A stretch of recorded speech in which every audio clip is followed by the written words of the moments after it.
আমাদের আজকের গল্প অভিশপ্ত বেগুন কোদর। অভিশাপের অন্তরালে লুকিয়ে থাকে অপ্রাপ্তিরা। সীমাহীন সীমান্তে তারা মুক্তির জন্য হাহাকার করে। গন্তব্য যখন অপ্রাপ্তির আলেখ্যে রচিত হয়, তখন তাদের বিদীর্ণ রূপ প্রকাশিত হয় মনুষ্যত্বের দাবানলে। এই অভিশাপের রূঢ়রূপই আমাদের আজকের গল্পের ছায়াছবি। বেগুন কোদর ছিল একটি নিরিবিলি ছোট্ট গ্রাম, যা অরণ্যের মাঝে অবস্থিত। এটি বিখ্যাত ছিল একটি পুরানো পরিত্যক্ত রেল স্টেশন নিয়ে। লোকেরা বলে এই স্টেশনের চারপাশে এমন এক রহস্যময়তা রয়েছে, যা সেখানকার রাত্রিকে করে তোলে অত্যন্ত ভয়ানক। দিনের আলোয় স্টেশনটি অনেকটা নিরীহ মনে হলেও সন্ধ্যা নামতেই এটি সম্পূর্ণরূপে পরিবর্তিত হয়ে যায়। বছর 20 আগে এখানে একটি ট্রেন দুর্ঘটনা ঘটে, যা ছিল অত্যন্ত ভয়াবহ। সেই দুর্ঘটনায় প্রাণ হারায় অনেক যাত্রী। এরপর থেকেই স্টেশনের চারপাশে নানা অদ্ভুত ঘটনা ঘটতে শুরু করে। কেউ কেউ বলে তারা রাত্রে ট্র্যাকের উপরে একটি অদ্ভুত ছায়ামূর্তি দেখতে পায়, যা তাদের দিকে এগিয়ে আসে। আবার কেউ বলে রাত্রে ট্রেনের শব্দ শোনা যায়, কিন্তু কোনো ট্রেন দেখা যায় না। এই গ্রামের আশেপাশে থাকা লোকেরা তাই সন্ধ্যা নামার আগেই স্টেশন এলাকা থেকে দূরে সরে যায়। তারা মনে করে এই স্টেশনে একটি অভিশাপ লেগে আছে, যা রাতের অন্ধকারে প্রভাব বিস্তার করে। একদিন শহর থেকে একটি দল বেগুন কোদরে আসে। তারা ছিল একটি সাংবাদিক ও ভৌতিক বিষয়ে অনুসন্ধানকারী।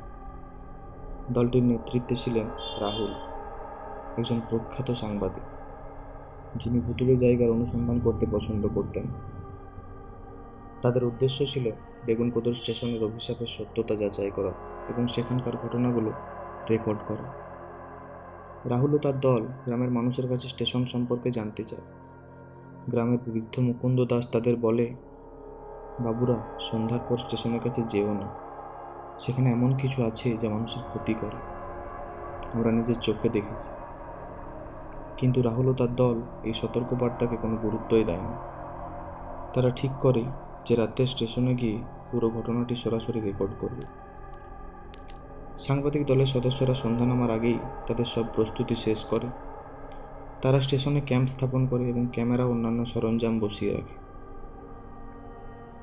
তাদের প্রত্যেকের মধ্যে মিশ্র অনুভূতি কাজ করছিল: উত্তেজনা, ভয় এবং রহস্যের উদ্ঘাটনের আশা।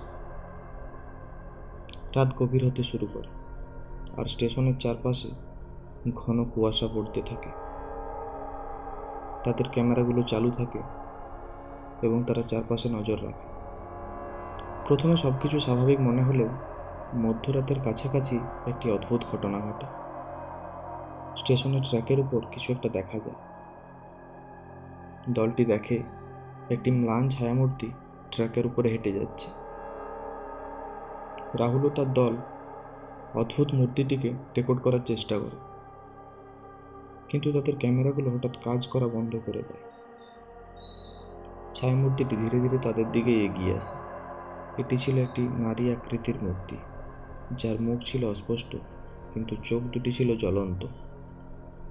দলের সদস্য রিয়া হঠাৎ করেই চিৎকার করে ওঠে। তারা দেখতে পায় ওই মূর্তিটি ধীরে ধীরে ট্র্যাকের ওপর দিয়ে এগিয়ে আসছে, আর তার সঙ্গে কুয়াশাও গাঢ় হচ্ছে। রাহুল মূর্তিটিকে আরো ভালোভাবে দেখতে চেষ্টা করে, কিন্তু তার মধ্যে হঠাৎ একটি ভয়ানক শীতল অনুভূতি ছেয়ে যায়। মূর্তিটির দিকে তাকিয়ে থাকতে থাকতে রাহুলের দৃষ্টি হঠাৎ ঘোলাটে হয়ে যায়। সে অনুভব করে যেন তার চারপাশে সবকিছু ঘুরছে। তার পাশে থাকা অন্য সদস্যরাও একই রকম অনুভূতি পায়। মূর্তিটি হঠাৎ করে অদৃশ্য হয়ে যায়, আর তখন রাহুল অনুভব করে দলের একজন সদস্য বিক্রম তাদের মধ্যে নেই। তারা চিৎকার করে, তাকে ডাকতে থাকে, কিন্তু কোনো সাড়া পাওয়া যায় না।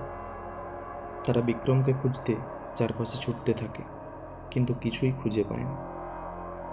একসময় তারা আবার সেই ছায়ামূর্তিটিকে দেখতে পায়। এবার মূর্তিটি খুব কাছে এসে দাঁড়িয়ে থাকে এবং তাদের দিকে হাত বাড়িয়ে আছে। দলের অন্য সদস্যরা আতঙ্কে চিৎকার করে ওঠে।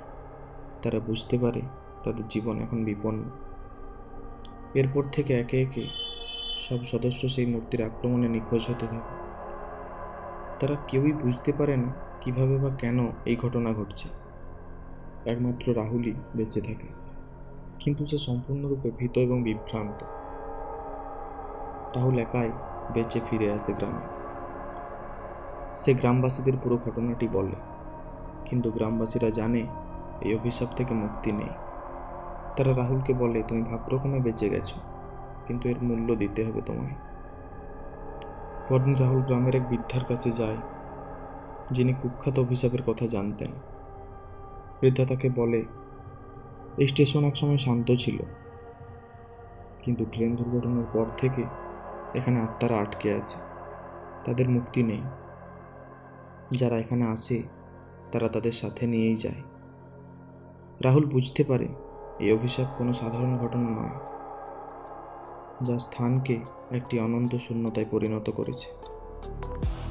শেষ হলো আমাদের আজকের গল্প, অভিশপ্ত বেগুন কোদর। তো বন্ধুরা, তোমাদের যদি গল্পটি ভালো লেগে থাকে অবশ্যই লাইক করবে এবং কমেন্ট করবে, এবং এরকম আরও ভয়ানক গল্প পেতে আমাদের চ্যানেলটি সাবস্ক্রাইব করে রাখো। আজকে এই পর্যন্তই। ভালো থাকবে, সুস্থ থাকবে। ধন্যবাদ।